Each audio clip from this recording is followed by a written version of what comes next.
जय श्री राधे कृष्ण। माघ के महीने का हमारे सनातन धर्म में बहुत महत्व है। यह महीना भगवान श्री कृष्ण को अति प्रिय है। तो आज मैं आपके लिए माघ मास महात्म्य की कथा का दूसरा अध्याय लेकर आया हूं। तो आइए सुनते हैं माघ मास महात्म्य की कथा का दूसरा अध्याय। राजा के ऐसे वचन सुनकर तपस्वी कहने लगा कि हे राजन, भगवान सूर्य बहुत शीघ्र उदय होने वाले हैं, इसीलिए यह समय हमारे लिए स्नान का है, कथा का नहीं। सो आप स्नान करके अपने घर को जाओ और अपने गुरु श्री वशिष्ठ जी से इस महात्म्य को सुनो। इतना कहकर तपस्वी सरोवर में स्नान करने के लिए चले गए और राजा भी विधि पूर्वक सरोवर में स्नान करके अपने राज्य को लौटा और रानीवास में जाकर तपस्वी की सब कथा रानी को सुनाई। तब सूत जी कहने लगे कि महाराज, राजा ने अपने गुरु वशिष्ठ जी से क्या प्रश्न किया और उन्होंने क्या उत्तर दिया, सो कहिए। व्यास जी कहने लगे, हे सूत जी, राजा दिलीप ने रात्रि को सुख से सोकर प्रातः समय ही अपने गुरु वशिष्ठ जी के पास जाकर उनके चरणों को छूकर प्रणाम करके तपस्वी के बताए हुए प्रश्नों को अति नम्रता से पूछा कि गुरु जी, आपने आचार, दंड, नीति, राज्य धर्म तथा चारों वर्णों के चारों आश्रमों की क्रियाओं, दान और उनके विधान, यज्ञ और उनकी विधियां, व्रत, उनकी प्रतिष्ठा तथा भगवान विष्णु की आराधना अनेक प्रकार से तथा विस्तार पूर्वक मुझको बतलाई।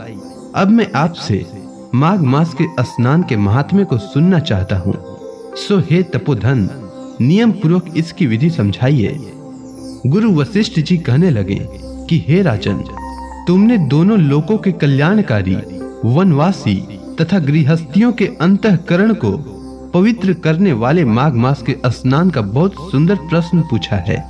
मकर राशि में सूर्य के आने पर माघ मास में स्नान का फल गौ, भूमि, तिल, वस्त्र, स्वर्ण, अन्न और घोड़ा आदि दानों तथा चंद्रायण और ब्रह्म कवच आदि व्रत से भी अधिक होता है।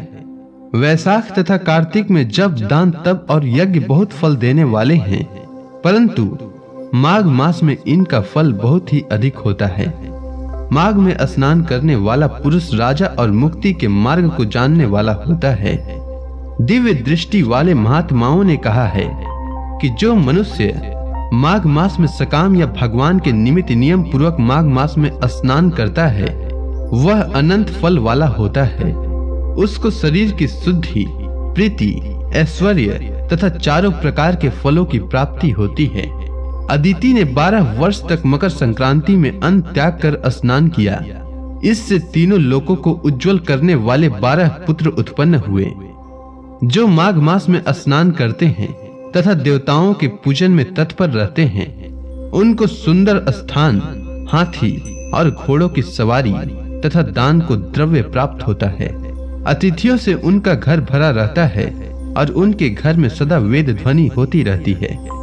वह मनुष्य धन्य है जो माघ मास में स्नान करते हैं, दान करते हैं तथा व्रत और नियमों का पालन करते हैं। और दूसरों के पुण्यों के क्षीण होने से मनुष्य स्वर्ग से वापस आ जाता है, परंतु जो मनुष्य माघ मास में स्नान करता है, वह कभी स्वर्ग से वापस नहीं आता। इससे बढ़कर कोई नियम, तप, दान, पवित्र और पाप नाशक नहीं है। भृगु जी ने मणि पर्वत पर विद्याधरों को यह सुनाया था। तब राजा ने कहा कि ब्राह्मण भृगु ऋषि ने कब मणि पर्वत पर विद्याधरों को उपदेश दिया था, सो बताइए। तब ऋषि जी कहने लगे कि राजन, एक समय 12 वर्ष तक वर्षा न होने के कारण, सब प्रजा क्षीण होने के कारण संसार में बड़ी उद्विग्नता फैल गई। हिमाचल और विंध्याचल पर्वत के मध्य का देश निर्जन होने के कारण श्राद्ध, तप तथा स्व अध्याय सब कुछ छूट गए। सारा लोक विपत्तियों में फंसकर प्रजाहीन हो गया। सारा भूमंडल फल और अन्न से रहित हो गया। तब विंध्याचल से नीचे बहती हुई नदी के सुंदर वृक्षों से आच्छादित अपने आश्रम से निकलकर श्री भृगु ऋषि अपने शिष्यों सहित हिमाचल पर्वत पर गए। इस पर्वत की चोटी नीली और नीचे का हिस्सा सुनहरी होने से सारा पर्वत पीताम्बर धारी श्री भगवान के सदृश से लगता था। पर्वत के बीच का भाग नीला और बीच बीच में कहीं कहीं सफेद स्फटिक होने से तारों से युक्त आकाश जैसी शोभा को प्राप्त होता था। रात्रि के समय वह पर्वत दीपकों की तरह चमकती हुई दिव्य औषधियों से पूरित किसी महल की शोभा को प्राप्त होता था।